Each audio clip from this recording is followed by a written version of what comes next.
Hi, it's Caroline Leavitt, and it's freezing here in New York City in June, nearly June. I can't believe it. And we have a tremendous guest here, Christine Murphy, with this book that I was just telling her how much I absolutely adore. This is Notes on Surviving the Fire. It's important, it's incendiary, it's just gorgeously written. We're going to talk about it in a minute.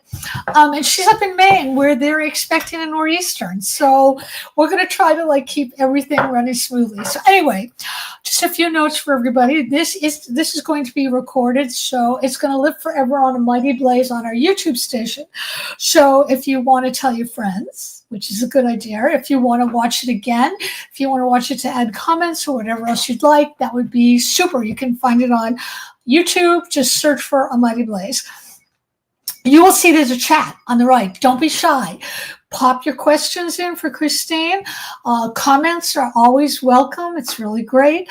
And we at Mighty Blaze think it's really important to buy your books from an indie bookstore. So if you have a favorite one you want to buy, Notes on Surviving the Fire. I love this cover, don't you? Notes on Surviving the Fire, it's your favorite indie. Or I put up a link for everybody at bookshop.org, which is where we like to go. So before I let Christine talk, because she's the interesting one here, I just want to introduce her a little bit. Christine Murphy is a graduate of Grub Street Novels Novel Incubator Program. She's lived, worked, and traveled in more than 100 countries, including living for 11 months in a tent across the African continent and a year as a resident in a Buddhist nunnery in the Himalayas. We're going to talk about that. A trained Buddhologist, Christine has a PhD in religious studies. Notes on Surviving the Fire is her debut, and what a knockout debut it is. This is a must-read. This is a must-read. This book is about rape culture, female friendship, female rage, what happens to us when something violent happens to us. How do we get back to ourselves? It's about this woman, Sarah, and she finds that her only friend in the graduate department is found dead of a heroin overdose, or so they think. She's forced back into the orbit of a man who assaulted her. This has been called, the New York Times called it, the New Yorker called it a thriller's bones, a satire's glare, and a comeuppance story's anarchaic spirit, which is great. Financial Times said it's brilliant and mad as hell. With that, I want to welcome you, Christine. Thank you so much for being here, and I want to show the cover of this book again. It's just for you. We were talking about the covers, the UK cover. Can you show those two covers together? Because they're amazing. This is Knopf from Penguin House in North America. And this is Wildfire Press from Hachette UK. So this is the international English cover. And I love, my favorite part, look how angry the deer looks. The deer is really angry and menacing. There's something about smoke coming from the antlers. Yeah. It's great. It's great. Yeah. There's something about deers, because you think of them like some people are foolish enough to think of women as docile, and they're not. We have a lot of rage. So I want to talk about, I hate when people ask, where do you get your ideas? Because it's an annoying question. It has nothing to do with why we write about what we write. At least I think that. A better question I want to ask you is, what was the moment when you knew you had to write this book, that this was going to be your topic? You were going to write about rape culture, especially on campus. How did that come about? Tell us about that. Sure. And I'm very transparent about this. So I was raped in my first year of my PhD, and I am a huge bra-burning liberal feminist. And when I observed the mental gymnastics, the intellectual pretzels I twisted my brain into to explain, justify, forgive the circumstances that I was in, the comments of people around me, people who loved me, who respected me, but who still responded to my assault and my allegations of assault in truly egregious ways. Because this was right before the Me Too movement. Right. I remember thinking, I don't understand what's happening. This doesn't make any sense. But there's something here. There's something really interesting. So my trauma in the aftermath of violence really manifested as a sort of a cognitive disconnect, and I almost became a bit computer-like. And so I was doing a PhD program, and I really clung to that in my research. I got through my qualifying exams faster than anyone in my year. I hopped over to Mongolia for 2 years for field work. I banged through my PhD because it really was my lifeline. And I had this side project of recording everything that everyone was saying to me about rape, about women in higher education, about victims of violence. And I just took notes. I had no idea what I was going to do with them. I'd written a novel before and tried to get it agented, and that hadn't worked out. But, you know, I was in the Kool-Aid of higher education. Right. And I think earlier novelists often, if they're writing about something that has autobiographical elements, they find it cathartic, and then they wonder why the book, isn't working. And it's because it's not, the goal of a novel is not for the author to cathart. The goal is for the reader to cathart. So I wasn't able to begin conceiving of this project as a novel until several years later. And then I thank you 10 year ago, Christine Murphy, for your excellent note taking, because I had just an extraordinary wealth of information about everything from sexual assault, surviving sexual assault, the sort of fragmented consciousness that you operate in after something terrible happens, right? It doesn't have to be rape. It can be grief. It can be war. It can be other forms of loss, but it affects our cognitive processing. I mean, psychologists, people talk about this all the time. Your brain does not work in the same way after severe trauma. And I think with sexual violence in particular, the trauma is compounded by the responses of everyone around you. So that actually was the more kind of interesting question. Because if I may be blunt, Caroline, yes, please. I was raised on a farm. I'm a very down-to-earth person. Shit happens in life, and that's usually not the devastating part. It's when nobody believes the shit happened, when people blame you for the shit happening. They say you made it up. They say you wanted it. They say it's your fault. You brought this on yourself. And somehow, magically, it never happened at all.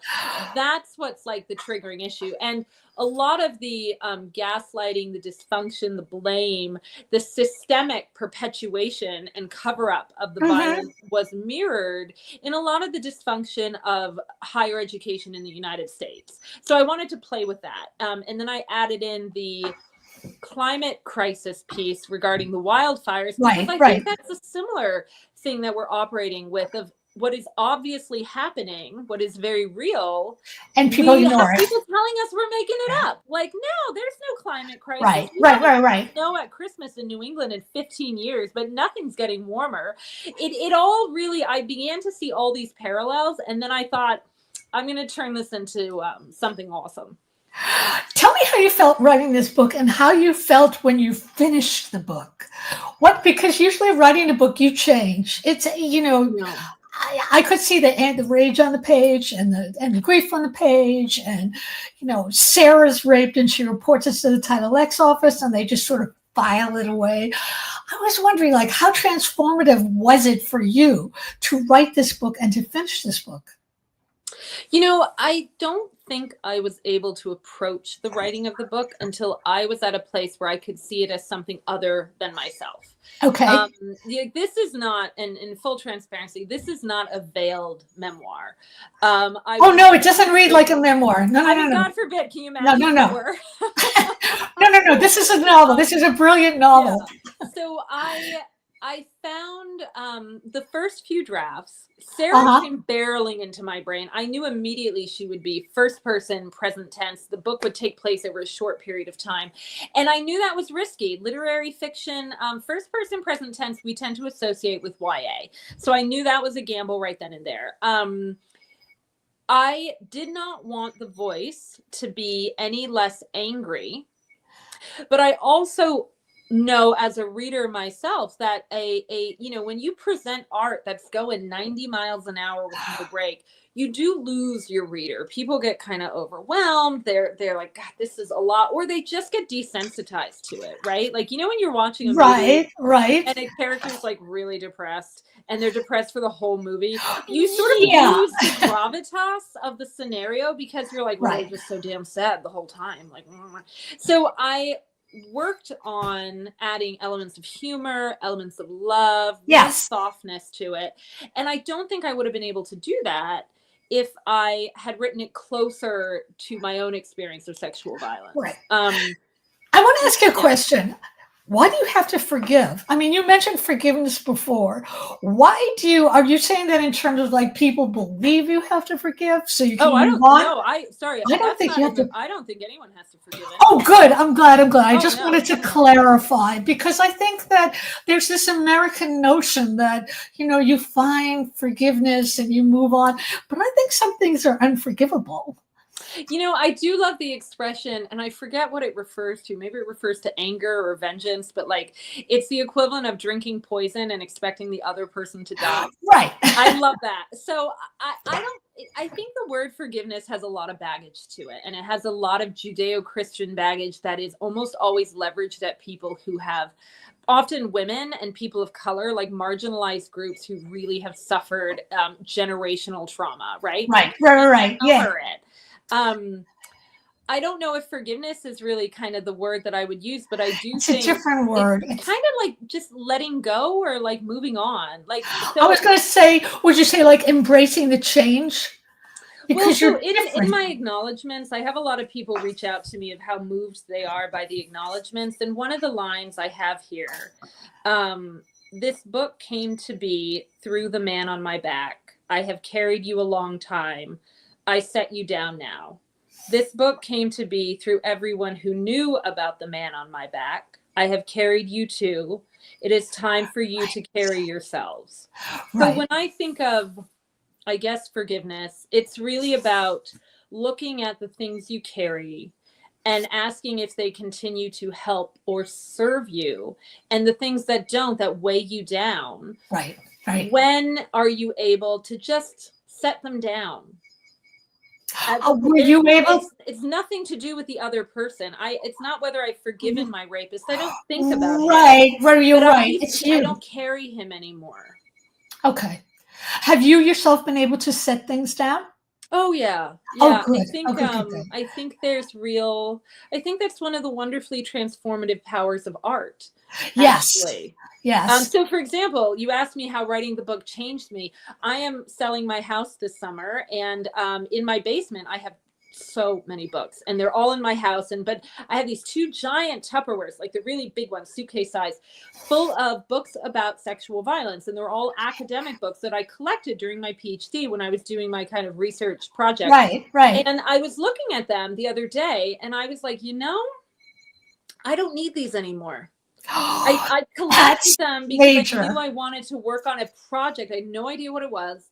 I didn't end up actually reading through them per se as I was writing the book. I'm sure I did earlier on as I was collecting them, but like those books I'm going to donate, give away. Like that's an example where, whether you're talking about your actual basement or your like psychic, intellectual, emotional basement, like look at your boxes of stuff that you carry with you from times in your life. Open it up. Sometimes you might just find it's not scary anymore. It's not traumatic anymore. And you can just give it away and let it go. That's right.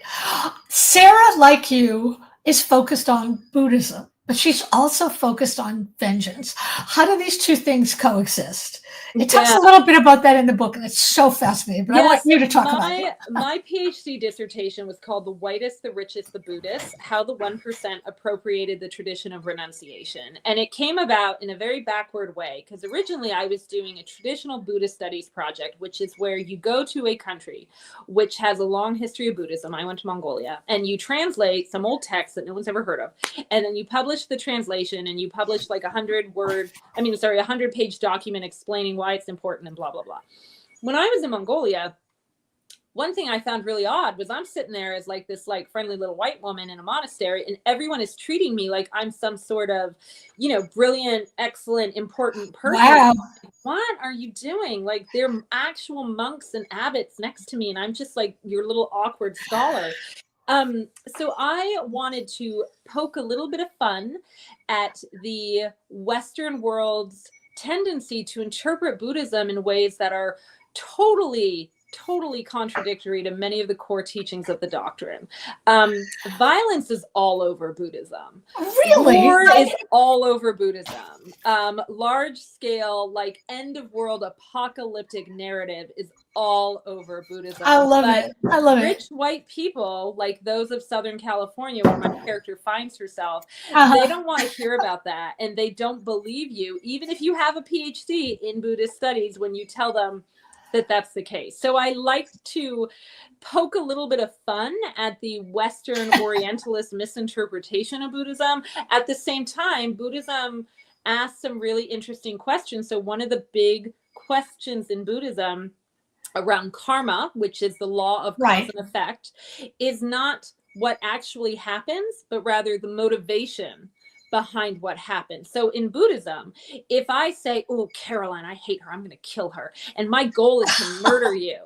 Okay. But on the way to murder you, I accidentally bump into somebody who bumps into somebody else in this chain of events. You actually end up buying a winning lottery ticket, and my goal to murder you ends up making your life amazing. That still would have negative karmic consequences for me, because I wanted to harm you, even if the outcome was wonderful. Similarly, if I'm like, I love Caroline, I want her to have the best life ever, I'm going to do everything in my power to make her life amazing, but then I accidentally do something that ends up like, you're dead, that would have fewer karmic consequences because my motivation wasn't there. So one of the big sort of interesting Buddhist dilemmas that I point to is the famous Buddhist analogy of Buddha on a boat, where the story goes, Buddha's on a boat and he has this psychic dream, and all the Buddhas say to him, yo, we got a problem. You have a mass murdering sociopath on this boat, and he wants to kill everybody. You have to stop him. And Buddha's like, oh, what do I do? Like, in this fictitious world, there are no police. They can't pull the boat over. So Buddha goes through this logical debate, and he says, if I let the murderer kill everybody on the boat, karmically, he's going to suffer in hell realms forever. If I tell people on the boat that this guy wants to kill them, they're going to kill him, and then they will suffer karmic consequences forever. He said, now I have the pure motivation, because my goal is to minimize suffering. I don't want anybody going to hell. I don't want anybody suffering. So if I kill this man so he can't kill anybody else, I will have the negative karma. I will have to suffer, but I will protect everyone else on the boat from suffering. And most people don't believe me that that is a very well-known, really quite famous Buddhist narrative that teaches one of these interesting sort of conversations that Buddhist has about motivation versus action.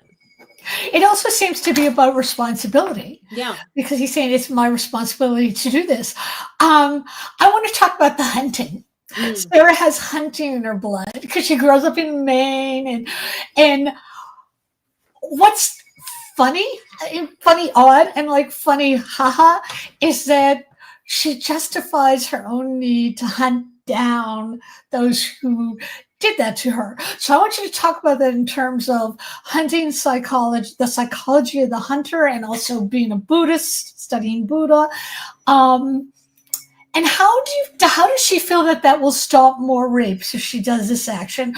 Or is it just stopping this particular rapist?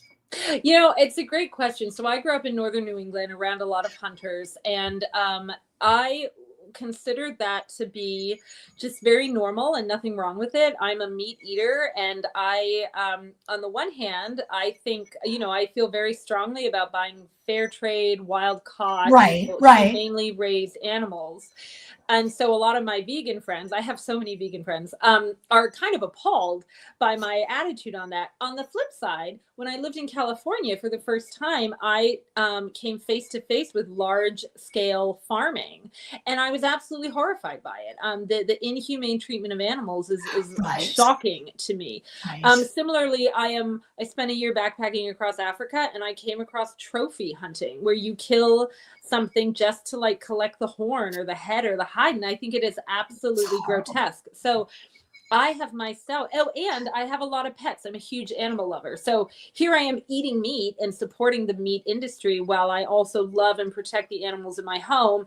Here I am thinking, on the one hand, hunting to feed your family as part of a cultural upbringing where you use all parts of the animal, totally fine. But over here, large scale farming is not okay. Glamour hunting, trophy hunting is not okay. So the juxtaposition around violence was always in my mind. And then, with Sarah, I think this is a question we all ask ourselves when we see systems of justice repeatedly failing. So when we look at sexual violence, and I'm sure we've all heard these statistics, most women experience sexual violence in their life. Oh, yeah. Overwhelmingly from men. So we already know there's a very clear black and white distinction over who's causing it and who's suffering from it. Men also experience a lot of sexual violence as well. And even then, the perpetrators are still mostly men. Very few people, men or women, report it. Fewer men report it than women, actually. Very few people are ever found guilty or go to trial. And even when they do, their sentences are almost always changed, so they're there for like a couple of weekends. So you look at a system that says this is a crime, so you acknowledge rape as a crime, that has processes in place to penalize the criminals, that says we're doing this, right? Like, we have judges, we have lawyers, and yet it never works. Right now, Harvey Weinstein is undergoing a retrial to get the multiple dozens of allegations against him thrown out. Bill Cosby had hundreds of women come forward and say he raped him. He is not in jail. The current president has, I think, 26 abdicated rape accusations against him. So calling rape a crime in this country or globally is a joke. It is not treated as a crime. So the question then becomes, well, what do we do about it? If we acknowledge it is a damaging act, what do we do? And I think that's where the hunting kind of perspective from my protagonist comes in, where she's like, well, you can kill something because you have to, right? Because you got to it's you or me. Or self-defense, right? I don't want to kill you, but you're trying to kill me. So I have to right. You can kill something because you want to. You're a sociopath, you're a trophy hunter, you're doing it for fun, it's sport. You don't think that the animal or the human deserves to live, right? But what about a third option where maybe you don't want to? That's not fun for you. And maybe you don't actually need to. But the system is broken. And the damage that is being done on a large scale has not been addressed. And so it's not about revenge, and it's not about individual protection. It's more about, any farmer can tell you this, sometimes you have, a rotten egg, you have a rabid animal, and to prevent damage to the flock, you have to put them down. And so Sarah's debating these three things because she has the skills to murder this guy.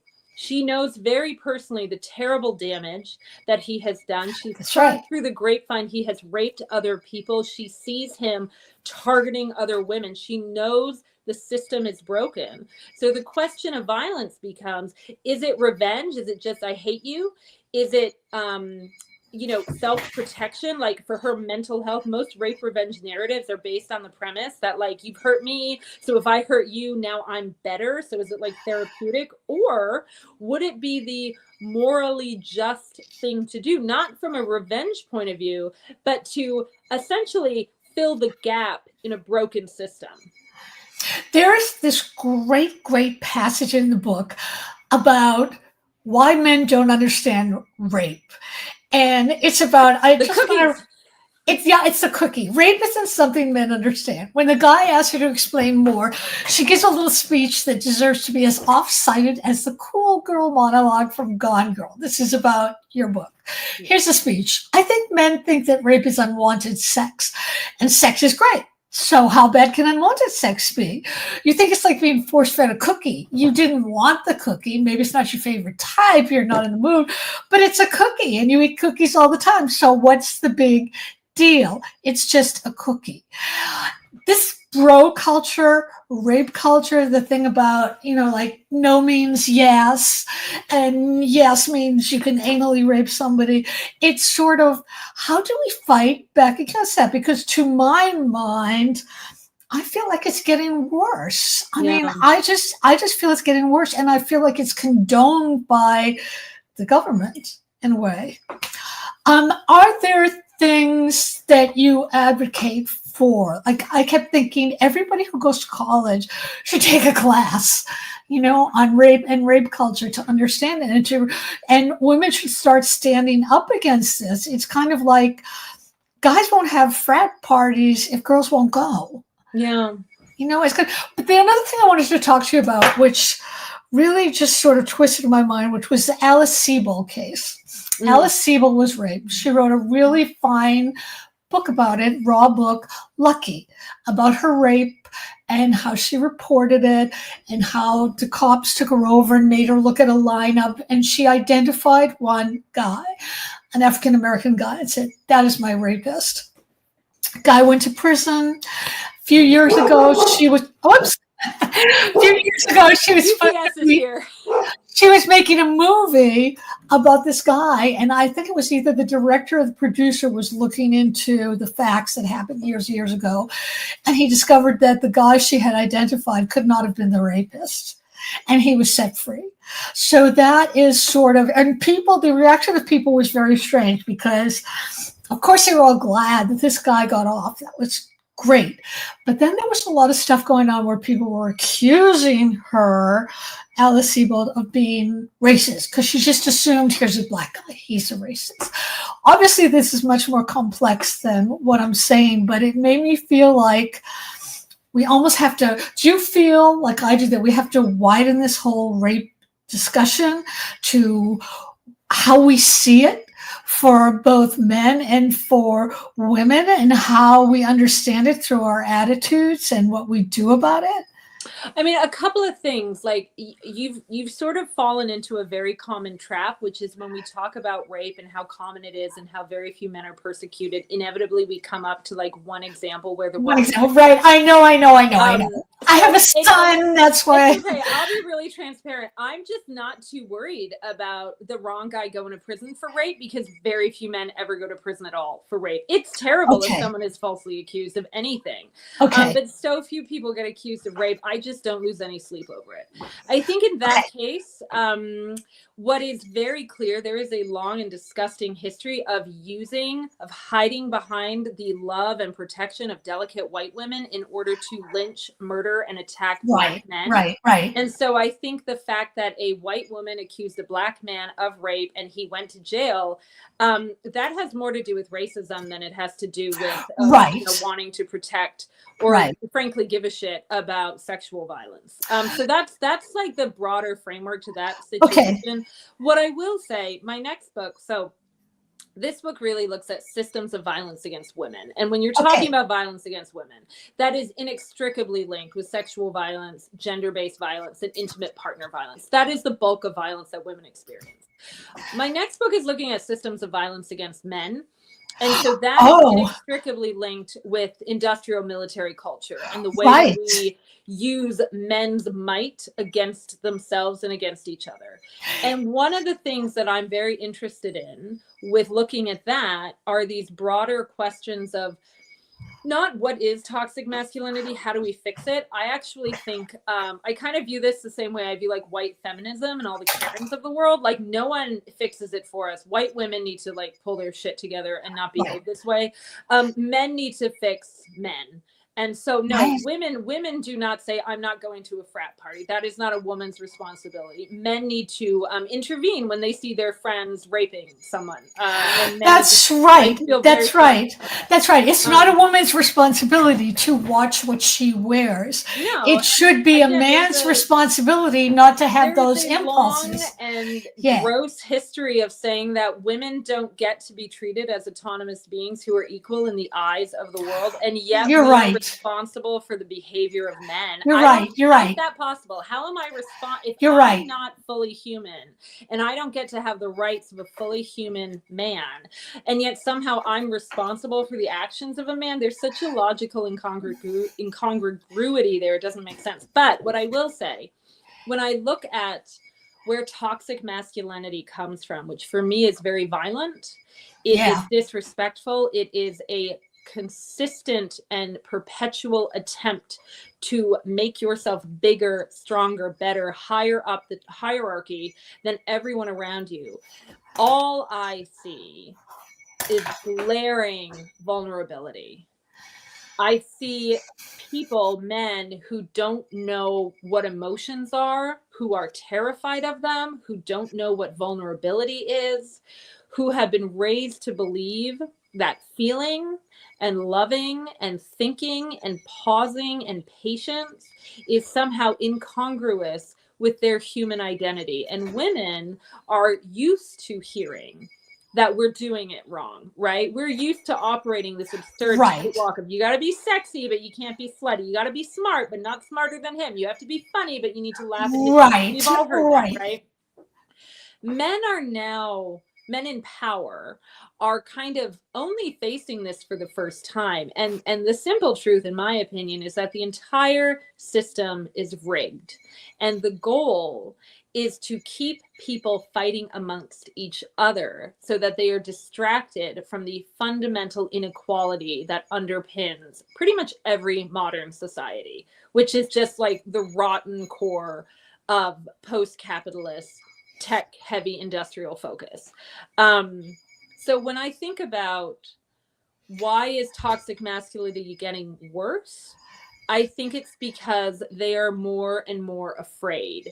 And again, speaking as someone who grew up around wild animals, domesticated animals, in the house animals, in the barn animals, the most dangerous animal is one that is afraid. So what do we out? What do we do about that? I mean, is it enough for say a woman who's being catcalled to just look at a guy and say, "Don't disrespect me like that," and just walk away? Or like, how do you get somebody to change? The woman is not responsible for the behavior of the man, so I don't think it has anything to do with. But if you don't say anything, then the guys think, "Oh, it's funny," and they're all like, But see, you just did it again. If she doesn't do X, he's guaranteed to do Y. Because he's not doing anything, though. Men are not gonna. I'm not seeing this type of man changing, especially if there's his buddies are around and they all think it's funny. But I think the problem there is the buddies who are around. I think the problem is the man who's doing the action and the people around him who condone it. So if I am catcalled, and God bless getting older, it happens less and less, and it's I don't know why everyone's afraid of getting older. The level of sexual harassment now that I'm like in my 40s is better. It's not gone, but it's better. I usually respond, and I would encourage anyone to respond with just very basically no sense of humor. That's not appropriate. Would you talk to your mother that way? I'm old enough to be your daughter. Okay. And just pointing out that this is not okay.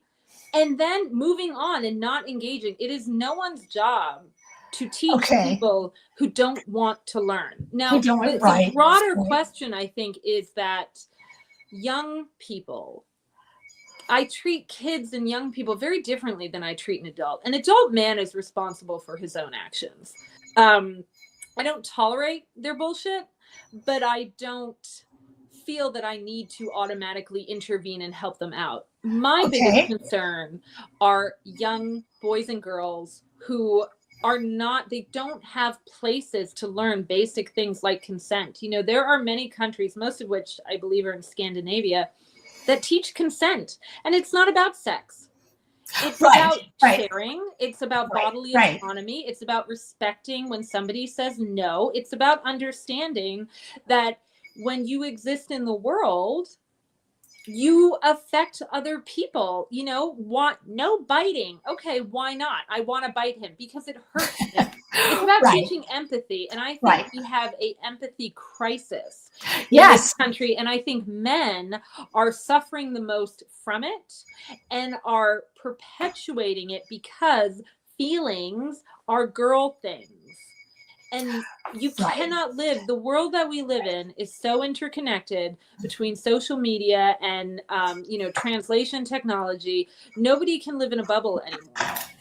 Right. And No, I totally agree. But when we raised our son, we tried to raise him to have empathy, to have, and he went to a great school that did the same.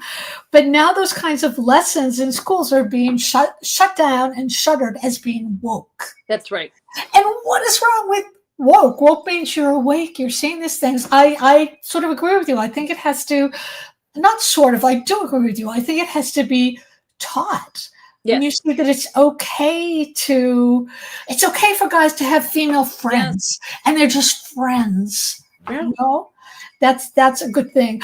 You have a bunch of comments that I want to read. Oh, Okay, Robin Stull says, rape is not about sex, it's about power and rage. She also says DNA findings can be helpful, and that the punishment fits the crime and can prevent further attacks. I don't know about that. She also said that not being believed is so deeply damaging. And she asked you a question. Here's a question. Can't a book be cathartic to both the author and readers? oh, sure. Yeah. Yeah. I think what I meant by that, Robin, and anyone listening, is that the first book or few books that you write, I think it's very difficult to basically develop the editorial eye and separate yourself from the person who wants to tell the story. You're like, this is what I'm trying to do. I'm so deeply invested. It means so much to me. From the person who kind of reads the book as a book. And you kind of have to develop almost a split personality to be able to separate yourself from what may be a very personal story, either from yourself or from your family, or just a story you've wanted to tell for years, right? Many people, I just got off the call with a young author who's got her debut coming out. She's shopping around agents and she's worked on it for 7 years. I guarantee she is very deeply invested in that book. And her first experience with professional editors is going to be a tough learning curve because Oh, yeah. this is your precious baby, And they're tearing it apart. Oh They're my taking it goodness. apart. Yes. Yeah. So, It's a big deal. absolutely, I think art is often cathartic for artists. And as we make more art, as we get accustomed to creating something, putting it in the world and letting it go, even we might not want to let it go, but we do that because we now have to make more art. We begin to kind of separate, and while we appreciate we put ourselves into the art, we might have a moment of catharsis as we're making it. The goal is for the art to stand on its own, right? The goal is for the book to be powerful and influential. Even if you never meet me, even if you never hear me on a podcast, you know nothing about me. 200 years from now, I'm long dead. The book is still out, inshallah. And, people still get value from it, even though they know nothing about me. There's nothing they can find. Right. I want to talk about the ending without giving anything away. Yeah, no spoilers. No spoilers. All I want to know is this is a writing practice. Did you know at the beginning that this was going to be your ending? So the very last line, 4 words, I knew that was the last line. That did not change at all. So I wrote the book with an ending in mind. So the final scene is my protagonist. Well, the sort of penultimate scene is my protagonist having a conversation with a secondary, almost tertiary character. And I knew that was how the book ended structurally, but I didn't know what she was talking about. I didn't really know the role of that tertiary character, like how influential he or she was. And so for me, a lot of the writing was about getting to the point where I understood what that scene is, which is interesting because the book I'm writing now, the same thing has happened. I know exactly how it ends. And interestingly, the ending worked. No one ever, not when I was in my writing group, not with revising with my agent, not revising with the editors. Nobody wanted to change the ending. They were very happy with it. Good, good. Yeah. That's good. Okay, I want to ask about the novel incubator, because I know a few people who went through that and loved it. So, what can you tell us about it? How did it change the way you view your writing, or the way you do your writing? And because we have a lot of writers who watch this show, and it would be good for them to have that information. Oh, welcome, writers. So the novel incubator is a in-person, Boston-based, year-long sort of MFA alternative offered through Grub Street with the inimitable Michelle Hoover. I actually just heard the other day that they're starting an online version with a different teacher. Yeah, I don't know. Wow. I don't know anything about it, but so I do not have an MFA. And I was born and raised in the US, but I did my undergrad and my master's in the UK. So I have never taken any sort of like higher ed writing class. And I knew I had written one book that when I finished it, I thought, this is not good. Like, we'll let this, it's in the class. Wow. I don't know. Okay. And then I wrote another book that I worked on with 2 independent editors I paid for. And, you know, I got some wonderful agent feedback, but I didn't land any. Then I did my PhD and got distracted, as one does, during 8 years of study. And so when I realized I wanted to write this next book, my question was really thinking, you know, I'd like some structure. I'd like some support. And I had heard about the Grub Street Novel Incubator. And what appealed to me about it was that it was only for novelists. I had a challenging situation with somebody who was sort of a freelance editor, writing teacher, who felt very, very strongly that anyone who wants to write a novel must start by writing short stories. Oh no! I know. So I feel really strongly about this. This is my Roman Empire. I love short stories. I think they're brilliant and amazing. I do not think they are inferior to novels. They're different. They're completely different. They're completely different. And when I was sort of sniffing around MFAs, like I didn't want to do one because I had 2 masters and a PhD. I was like, oh my God, like seriously, another degree. Plus they're very expensive. So I was like, I can't afford that. But one of the things I found really frustrating was most MFAs use the short story as the medium to teach fiction. And yet everyone I know who's ever enrolled in an MFA or thought about an MFA is working on a novel. Unless they're doing like screenwriting, and then they do a screenwriting MFA. Right, it's a poetry MFA. Different too. So I really wanted a program that was looking at novels specifically. I wasn't interested in any other approach. And 5 or so years ago, when I took the class, the novel incubator from Grub Street was unique. More of those have popped up. There are quite a few other kind of year-long, 6 months to a year-long kind of MFA alternatives. And nowadays there's so many like low-res MFAs. I think people have come to realize that I am a natural novel writer. I think you guys can tell from how much I talk, like I'm very verbose, like tightening things up to like a little 10-page short story would be extremely difficult for me.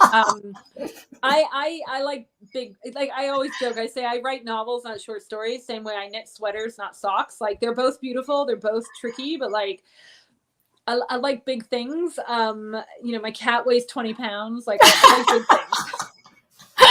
Yeah, so I would strongly recommend the novel incubator. It was very intense. You can only apply if you have a full draft of the book. Some people apply and sometimes get in when they've got like 2/3 of a draft and then they've outlined the rest. I would caution that because especially if you've never written a long single piece narrative before, getting to the end is a muscle you need to build, and you really haven't built it until you've done it. So I'd absolutely recommend checking it out and looking into it, and then apply when you have a draft, have a full draft, and B, you think like I'm really ready to hear a lot of feedback and a lot of different perspectives, that you balance with like knowing, like really knowing your book and what you want it to do and say and how you want it to work. Because I mean, that's tricky, right? Because you need to be open and ready to hear the feedback and work with it. Right. But you also have to kind of have your own guiding light of what the book will do. I'm sorry, you just have whiskers, right? That's George. This is my 20-pounder. Here, let me take it off. Here, let me show you how big this is. It's amazing. Here, I'll bring you across. Oh my God. So Georgie, look at the size of it. Hi. That's huge. Look at those legs. Georgie. That's wonderful. Okay. So we do need to stop, even though I could talk to you for another 2 hours. I just want to show this gorgeous cover again. Notes on Surviving the Fire, bookshop.org. Really easy to remember if you can't remember it. Really easy to go to the chat and just click on it. This book is extraordinary. It's just, oh, that cat. It's absolutely extraordinary. I want to thank all of you for being here, especially Georgie. And and Charlie, if I remember the other cat's name. Yeah. And thank you for all the comments and questions. Really appreciate it. I'm going to see all of you next time. And Christine, you just hang on for a second so I can say proper goodbye to you. Okay, so I'll see you all later. Thank you all so, so much. Bye-bye.